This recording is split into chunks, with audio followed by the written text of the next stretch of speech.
I feel like this is clearly the division that the media is predicting the wrongest because for whatever reason they think Tennessee, Tennessee, Tennessee, Tennessee, Tennessee, Indianapolis, Indianapolis, Indianapolis, Indianapolis are the class of the AFC South.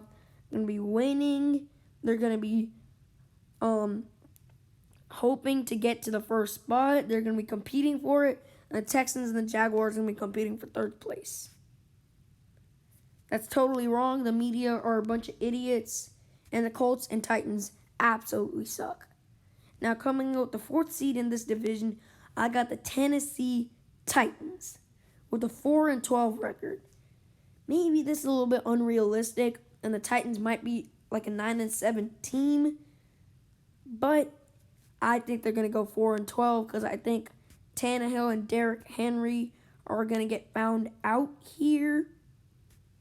And if you look at this, their offense is so reliant on Derrick Henry and A.J. Brown that if you take away those two things, if you limit A.J. Brown and you contain the run, this offense is not good. It's going to be scoring 17 points at most. And that's not an offense you want. So, Tennessee, not good. If you contain the run, and you look at this, Tennessee is playing teams like the Colts, the Texans, the Browns, Steelers, Ravens that can do that. They can contain A.J. Brown and they can contain the run. Look at the corners that they're going to be facing. Bradley Roby. They're going to be facing guys like Bradley Roby, Joe Hayden, Denzel Ward, Marlon Humphrey. A.J. Brown can't win against all of them and have a great game on them. Derrick Henry is going against great run defenses. The Titans are not winning many games. They're winning 4 games, in my opinion. Maybe that's a bit of a stretch, but I think they're going to do that. They replaced their great offensive lineman, Jack Conklin, with a rookie. And you can't trust a rookie this time. You just can't. Their defense, their pass rush is so average. Their secondary is god-awful. You think Adoree Jackson and Malcolm Butler can run beside Will Fuller and Brandon Cooks and Hollywood Brown and Juju Smith-Schuster? You think they can cover them? You think they can cover Odell Beckham Jr.? Think they can cover Jarvis Landry? Tennessee is not good. Their corners cannot cover the people that they're playing. You really expect Adoree Jackson to cover Odell Beckham Jr.? You really expect him to cover Will Fuller? Brandon Cooks? Juju Smith-Schuster? Yeah, please. Tennessee, their pass rush is so average. Harold Landry, he's average. So is Jayon Brown. Jeffrey Simmons, do like him. He's going to be a stud. He's a really good player, but that's one guy. They lost Jarrell Casey for a 7th round pick. For a 7th rounder, they lost Jarrell Casey. And people say, oh, the Texans traded DeAndre Hopkins for a 2nd round pick, even though they're still dumb for that. But seriously, Jarrell Casey for a 7? At least the Jags were able to get a 5th for Calais Campbell, but a 7th? Yeah, that's not good. Okay. Now, next team coming in with the 3rd spot, I got the Jacksonville Jaguars with a 6-10 record. I don't think the Jaguars will be a good team this year, but definitely down the line they'll be a threatening team. I love that they're rebuilding for cheaper players, and that they can build up their cap space, so they can pay those players and still be able to get a few free agents. They got a bunch of draft picks, but the only thing I don't like about the draft picks are, since there's no college football, you don't know who you're getting. You're getting a guy based off of what he did last year. So Justin Fields, he could have done terrible this year, and the Jags pick him number 1 overall, like something like that. But I think the Jags are gonna go 6-10 and not grab the number 1 overall pick. I think they're gonna win 6 games. Jags are gonna be kind of in contention, but I think they're gonna get like maybe they go up like 3-0, but I think that's their ceiling, 3-0 against a team. Maybe they can compete against some games that they can definitely win them, but against tough teams, I don't expect them to go and compete with them. I think that they're probably going to be soundly defeated. But, yeah, I think the Jags, I love the C.J. Anderson pick, and I'm pretty happy with the K'Lavon Chaisson pick. Laviska Shenault, another weapon to go along with DJ Chark. So now they have DJ Chark, Laviska Shenault, D.D. Westbrook, and Keelan Cole. So they have some good weapons for him. And, of course, they signed Tyler Eifert, nice tight end. And, of course, they have an average O-line. And Minshew, he's going to be a stud. And, of course, the backfield, Leonard Fournette, average back. Well, not average back. He did a pretty good job this past season. So I think he's a pretty good back.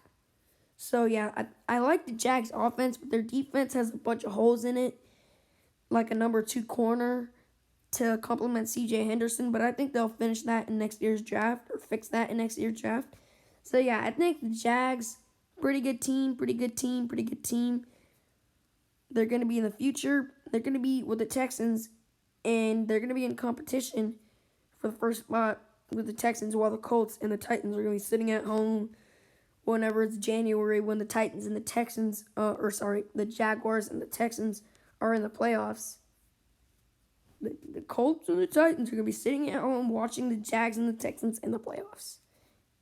Of course, not this year, but a few years down the line, like 2 or 3. Now, with the 2 seed, I got the Indianapolis Colts with an 8-8 record. Now, the Colts, let's look at their receivers. T.Y. Hilton, nice little receiver. Michael Pittman, terrible receiver. Not very good, but he was a second-round pick, whatever their decision. Paris Campbell, nice little receiver. So, yeah. They got some nice receivers, except for Michael Pittman. But I do like Zach Pascal in that combination instead of Pittman. So, yeah. Colts, they got some nice receivers. And, of course, at tight end, they got Trey Burton and Jack Doyle. So, they got some nice tight ends for him. And in the backfield, they got Marlon Mack, Jonathan Taylor. And, of course, you can't forget the offensive line that they have, a great offensive line. But with Indianapolis, it is not the weapons they surround with their quarterback. It is their quarterback. Phillip Rivers is done. He's done. Colts fans swear that Phillip Rivers is going to carry them to the Super Bowl. Phillip Rivers is done. He can't throw the ball more than 20 yards without it being picked off. He can't. He's done. His arm just can't do it anymore. Phillip Rivers is done. It's time the media understands that he's done. And not only that, Indianapolis does not fit the play style of Phillip Rivers. T.Y. Hilton, under 6 feet. Paris Campbell, barely above 6 feet. Michael Pittman, yes, he's above 6 feet. Yes, he's a strong body. But you're really expecting to catch the ball? Yeah, please. Michael Pittman is your only receiver that fits Phillip Rivers' play style. And Michael Pittman can't catch. Maybe if Michael Pittman can become that guy, maybe Phillip Rivers can do that, but Michael Pittman can't do it every single play because Phillip Rivers, his mentality is, screw it, let me go deep. That's his mentality. But his arm can't do it anymore, and he only has one receiver that can actually handle that. That's Michael Pittman. Michael Pittman can't catch the ball. So what's it gonna do? It's gonna either fall through Michael Pittman's hands, go into the corner's hands. It's gonna be intercepted, or Philip Rivers is gonna overthrow him, and it's gonna be incomplete, or he's gonna overthrow it and it's gonna be intercepted by a safety. That's only three things that could happen if he does it. It's not gonna be completed. Philip Rivers is done. He counts for so much against the cap space, they can't bench him. He counts for 25 mil against the cap space. He can't catch them. He can't be benched. The Colts have to stick with him unless they want to be greedy, or not greedy, but I guess want to be in win mode now and they choose to go with Brissett. That's the only way the Colts are going to make the playoffs. If they have Brissett, if they stuck with Brissett, this would be an 11-win team. But with Philip Rivers, it's going to be an 8-win team. Yes, Philip Rivers will win the Colts games that Brissett would have lost them. But Philip Rivers will also lose way more games that Brissett would have won.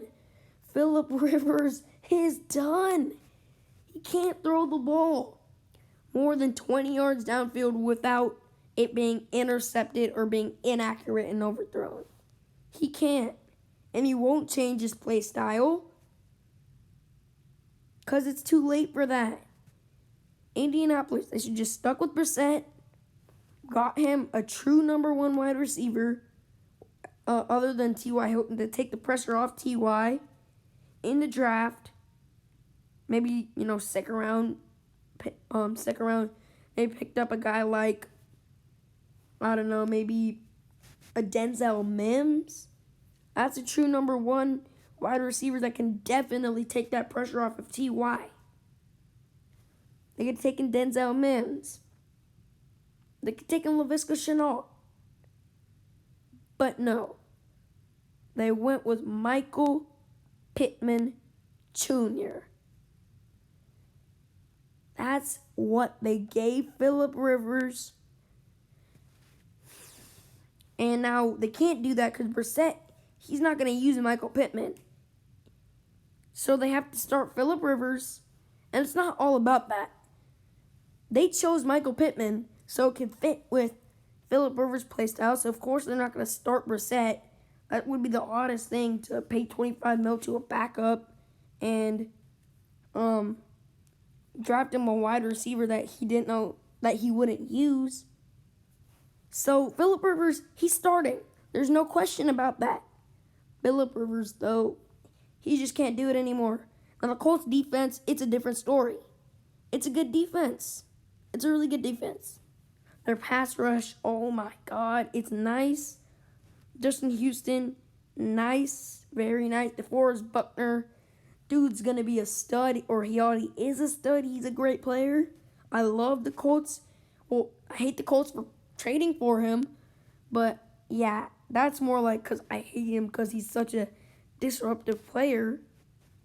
He's a really good player. They have some other pretty decent players like Jabal Sheard and Danico Autry, nice little players.